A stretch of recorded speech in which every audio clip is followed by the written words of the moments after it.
Rao, or should I say Guten Tag, Guten Abend. And hi, I'm Archit Deshadri, and I will not attempt any German just yet.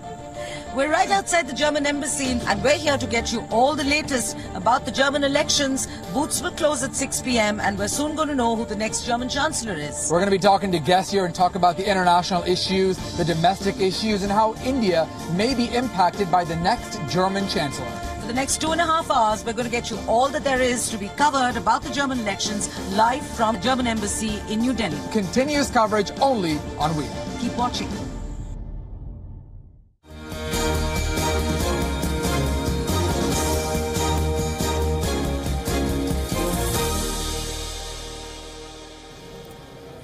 And well, since 8 a.m. in Germany, Germans began casting their votes in Europe's most anticipated election. Early signs indicate that there is a surge in voter turnout this year. So far, most of the opinion polls are predicting that Angela Merkel will return to the Chancellor's office. But it remains unclear who will she pick as a coalition partner. However, many experts are predicting that the far right will make a comeback into the German parliament this year.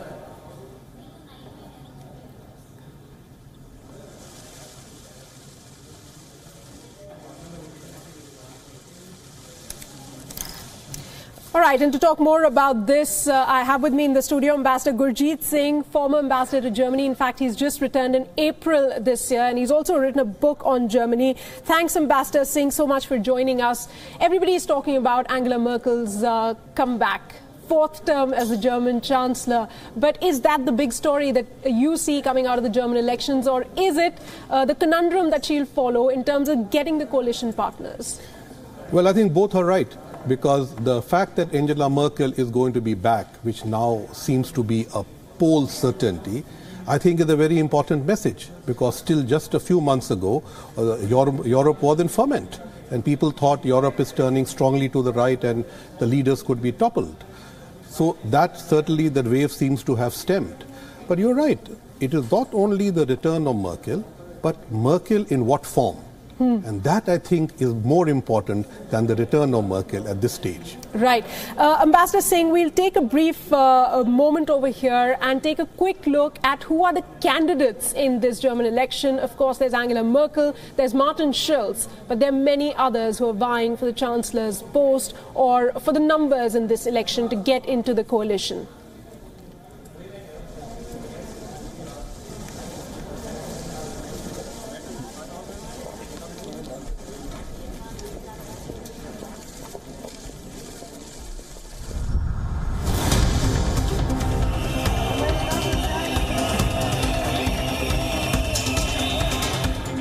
A coalition, that's for sure. And with the kind of black tower Chancellor Angela Merkel's CDU-CSU ruling combined can boast of on this graphic, it's near certain that the charismatic Iron Lady of Germany will be sworn in Chancellor for a record fourth term. But who are the other candidates vying for the position? Let's take a look.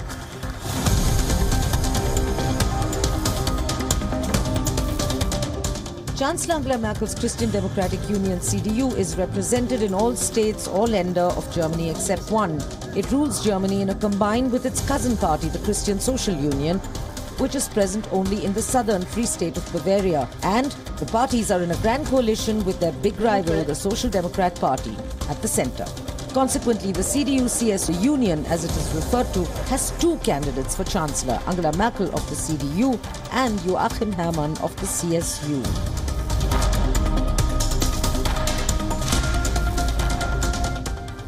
The SPD's candidate for Chancellor is Martin Schulz. The 62-year-old bookseller joined the Social Democrats at the age of 19. After triumphing over alcoholism, he put in a stint as a mayor and was later elected to the European Parliament, where he first represented the SPD for 8 years and stayed on for another 5 as the president of the EP. Martin Schulz speaks 5 European languages and is an avowed supporter of the European Union.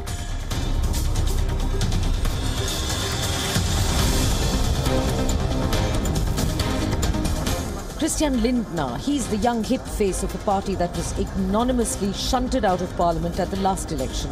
The Free Democrats, and with a catchy new campaign and a candidate to match, the FDP is not only expected to make the 5% hurdle this time, but may even find itself in a coalition with Chancellor Merkel's CDU.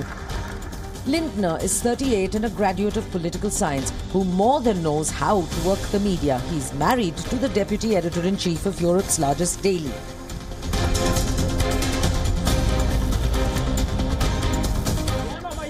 The Greens of both erstwhile East and West Germany come together in this coalition. In environment-conscious Germany, the party will make it into parliament but will remain, for a lack of enterprise and new ideas, at the bottom of the heap. And like with other twin groups, there are two aspirants for the Chancellor's post. There's Katrin Göring-Eckardt, a theologist, and there's Cem Özdemir, a teacher of Turkish origin who joined the Greens at 16 and became a German citizen at age 18.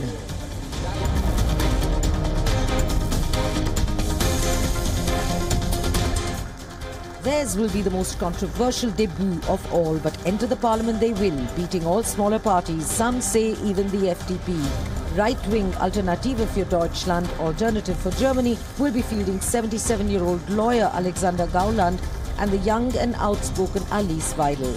It is no coincidence that both right-wingers are from former East Germany, where a distrust of foreigners, specifically Muslims, runs high and where the AfD enjoys its strongest support base.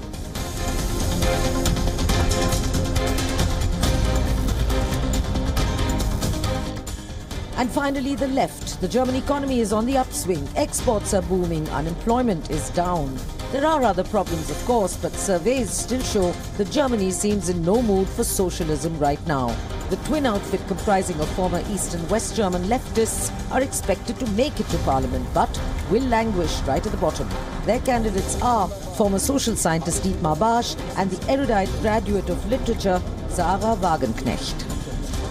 Padma Rao, WION. All right, so these were the candidates. Let me go across to Ambassador Singh now. Ambassador Singh, many would say this is the most drab election in recent times that we've seen. You had the US election, which was very exciting. Then you had Brexit, another political event that was very exciting. But this, apart from the far-right candidate walking out, storming out of a debate, nothing much seems to be happening over here. Looking at the candidates, many say that even though Merkel might win, Christian Lindner of the Liberal Democrats, he might actually, if things work out, he might actually be the new foreign secretary, and that might be a great, post. Victory for the CDU led by Merkel really means being able to shed the SPD and form a coalition with people of their own choice. Right. And a victory for the SPD means, can they form a team with the left and the Greens, like they do in, I think, 3 other landers at the moment. Anything short of this is not a real victory. And they'll have to then work together in permutations and combinations. You did mention the fact that the Free Democrats would most likely partner the CDU and demand what you said, the foreign secretary's post. Traditionally, in German coalitions, the post of the foreign minister has gone to the coalition partner. Right. As a result, I haven't seen a CDU foreign minister for so many years. But I have a feeling that if this time the Free Democrats came on, they would more look for the finance minister's post than the foreign minister's post, because today, where Europe is concerned, the German finance minister plays a much bigger role than the foreign minister. That's an interesting point that you made, Ambassador Singh. In fact, WION is reporting live from the German consulate in New Delhi as well. Let me quickly try and go across to my colleague Archit Seshadri. Archit, what's the buzz there? Voting will close in just a couple of more hours and we'll start getting trends. Absolutely, Senna, in about 2 hours, the polls will close in Germany around 9:30 here in New Delhi. So the countdown is on. It is the final stretch, if you'd like to call it. And we've been here at the embassy in New Delhi, and for the last few hours, it has slowly but steadily been packed. A lot of people coming in, Indians, those who live here from Germany who call it home, have sort of gathered here to chat politics and enjoy their beer and their bratwurst. In fact, I'm now joined by ORF's, we're joined by a guest here, Britta Peterson, who's lived in Delhi for almost a decade now. What do you think is going to happen in this election? What are the important issues on hand? Well, I mean, it seems all that the German Chancellor Angela Merkel will be re-elected, obviously. That's what everybody is expecting. But I think everybody is also worried about the right-wing extremist party that's called Alternative for Germany, AfD, because it seems that for the first time after the end of World War II, we will have a right-wing extremist party in the parliament. We still hope that it's not going to happen, but if we can trust the polls, it will happen. And they have already influenced politics in Germany to some extent, especially when it comes to the refugee crisis and the whole question of immigration, where all the parties have moved to the right under the constant pressure from this group. And the German voting process is a little bizarre. It's a little different. Walk us through that. How unique is it? Is it complicated? Explain to our audience what exactly people are voting for. I understand there's a couple of different parts. Well, it's actually not that complicated. It's actually a proportional voting system, which has a speciality because you actually vote, you give your main vote you give for one party, and then you give another vote for a specific candidate in your neighborhood. And there is a bit of a complicated process how to tally these two votes, because it's not a 100% proportional vote. For example, if you have, if one of the candidates gets a direct mandate to get into the parliament, and you have more people who are getting directly voted into the parliament, then there is a mathematical formula how to tally it with the percentage of that the parties get. It's called the WION system. It's a bit complicated. But usually it has some effect, but I don't think that it is so relevant, actually. A lot of the polls are indicating that it could be Angela Merkel that would come back again as Chancellor. What are you hearing here with the German population here in India? What's the chatter like? Do you believe Angela Merkel will continue being the Chancellor for the next 4 years? Well, I think that's almost without a doubt, because her party has been leading in the last, well, actually since the election campaign started, the party has been leading. It's come down a little bit to 36, 37% now, but that's still leading by a large margin before the next party, which is the Social Democratic Party. The main question is actually who she will form a coalition with. And that's interesting indeed, because what we had so far was a coalition between the two biggest parties, the Christian Democrats and the Social Democrats. And that is always a problematic constellation, because people are having the feeling that there is no really an alternative to vote for. The whole political spectrum under Angela Merkel has moved to the left. And that is one of the reasons why this right-wing extremist party has become so strong, that people feel that they don't have much of an alternative, and they would like, actually, if they are unhappy with the government, they would like to show it, and that's why many people are ready to give the vote to them. But I would also say that there are, of course, two other parties that have a chance to get into the government, and that is, of course, the Green Party and the Liberal Party, that has been out of the parliament for the last 4 years, because in the last elections they were not performing well enough. So they will be, most probably, they will be getting around 10%. So there is a chance that they become part of the government. All right, we'll have to wait and watch until about 2 hours, until the polls close. Certainly the atmosphere here is all about politics. People anxiously waiting. In fact, in a short while from now, there's going to be a debate, a discussion between German and Indian leaders. All right, Archit. Thanks so much for joining us there. It's interesting, the guest there with Archit talking about the procedure of the German election, starting out by saying it's simple, but then she realized it was indeed complicated. We at WION have tried to break it down for you, the election process in Germany. Take a look.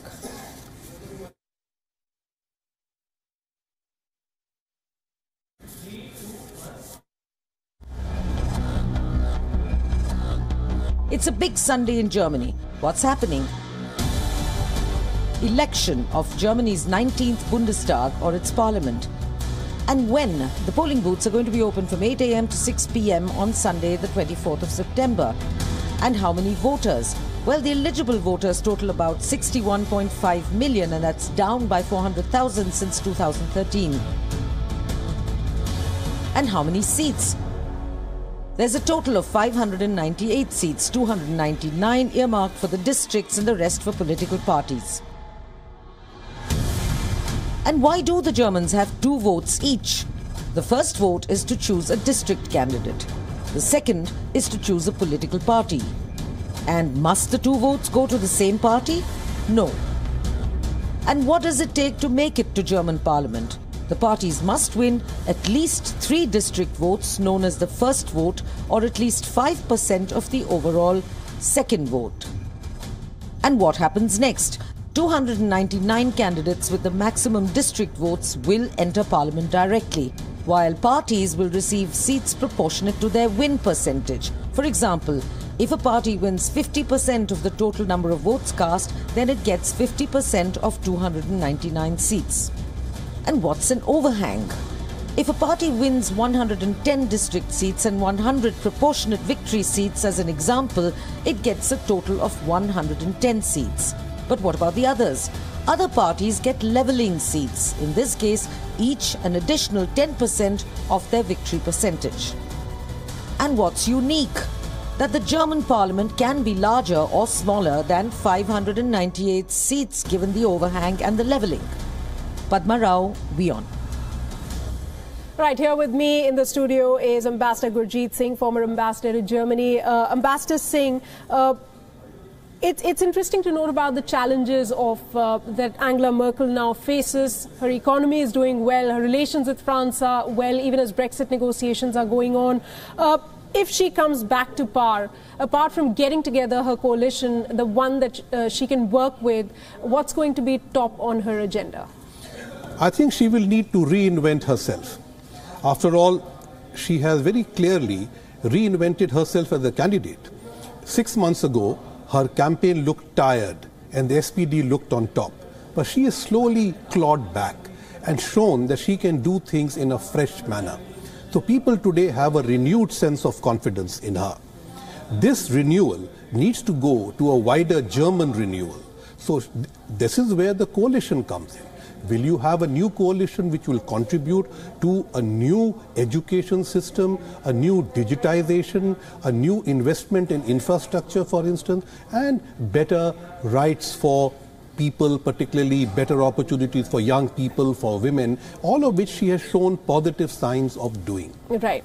All right. In fact, we're on senior foreign editor Padma Rao. She's also at the German consulate in New Delhi. Padma, thanks so much for joining us. What's the buzz over there? Also, a point that we are trying to talk about over here is the impact of the German election in case Merkel retains or she stays in office. It means a more stable Germany, no change in the status quo. How does that help India? And also, what are people telling you there? Absolutely, and I'm standing here with Dr. Klaus Voll, who's a senior academic, a social scientist, who has lived in India since 1983, so he's an old India hand, and he would be the perfect person to answer that question. Dr. Voll, welcome to WION. Yeah. How are things likely to change depending on the outcome of the election in Germany? Yeah. What I expect is actually a diversification of the party system. We will have finally, as it looks like, 7 different political parties. That means a reduction of the dominant forces. Even the CDU, which is supposed to win, will have less percentage. And it is highly interesting that right from the CDU, there is the emergence of a right-wing party, Action for Germany. What is very sad to a certain degree is the decline of a social democratic party, which once upon a time under chancellors like Willy Brandt could reach 48% of the vote and is supposed now to be reduced to 20 or 22%. So this is a shift in the political party system, and it will be not easy perhaps to form an alliance after the verdict. Right. We just heard from our guest in the studio, who is the former ambassador to India, to Germany, that Chancellor Merkel would have to reinvent herself. How do you see that? In what way would she or should she reinvent herself? I don't know. This might be very difficult because allegedly she social democratized the CDU, and to go back or to become closer to the right-wing positions, which are also existing within the CSU in particular, but also the CDU, would be a kind of symbolic defeat. So she was quite sturdy, and I mean her popularity is still very high, contrary to the candidate of the Social Democrats. So I doubt if she can really reinvent herself. But she already has done that to a great extent, to her benefit, as you were saying. Dr. Fall, what is on everyone's minds we are in India. What is, let's say, we're looking at a CDU-FDP, possible CDU-FDP coalition, or we're looking at the old guard, the CDU-SPD coalition, which is more or less ruled out because the SPD has said it does not want to go, would rather be in the opposition because, as you said, Chancellor Merkel has stolen some of their thunder. But how is either coalition likely to affect Indo-German relations? And you're an old India hand, you know what they've been like over the years. I am personally a little bit skeptical still. People here in the country assume that the relations are on top. Prime Minister Modi said we are made for each other. But if I'm not incorrect, economic relations in a longer review are stagnating.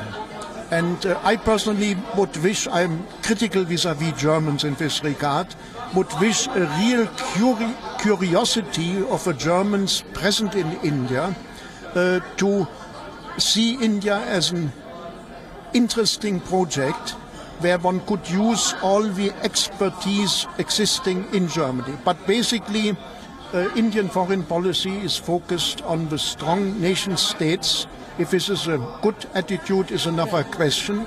They often don't understand the European Union functioning. But I would say it could strengthen. Now we have two ladies as defense ministers.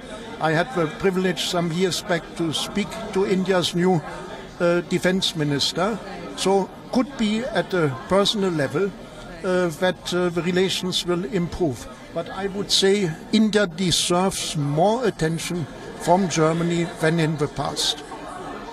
Very last question. What about the AFD, the right-wing party? Do you think their rise, and they are entering parliament? I spoke to them 2 days ago. They said India is not going to be affected. We need IT talent. We're speaking about somebody totally different. What do you think about their rise, and how is that likely to impact India? Yeah, well, I mean, might be some of the positions are not so far away from what the RSS and parts of the BJP are propagating. And I don't see an immediate effect, no aggressiveness against Indians, for instance. But the rise of the AfD has crippled the attempts of former SPD chairman Gabriel to stitch a coalition with the Left Party and the Greens. So insofar there is a shift to the right, might be following a certain global pattern. But personally I would say that the AfD is a danger for Germany, also for its foreign relations. And one can only hope that it can be contained. I mean, there are different prognoses. It's too early to say which strength they will really gain. All right, there WION's senior foreign editor Padma Rao talking in the German consulate to experts over there. With that, we will be getting you live coverage of the German elections, which continues. Our special broadcast starts at 9 p.m. In fact, thanks so much, Ambassador Gurjeet Singh. He will be with us during that special broadcast. With that, we move on now.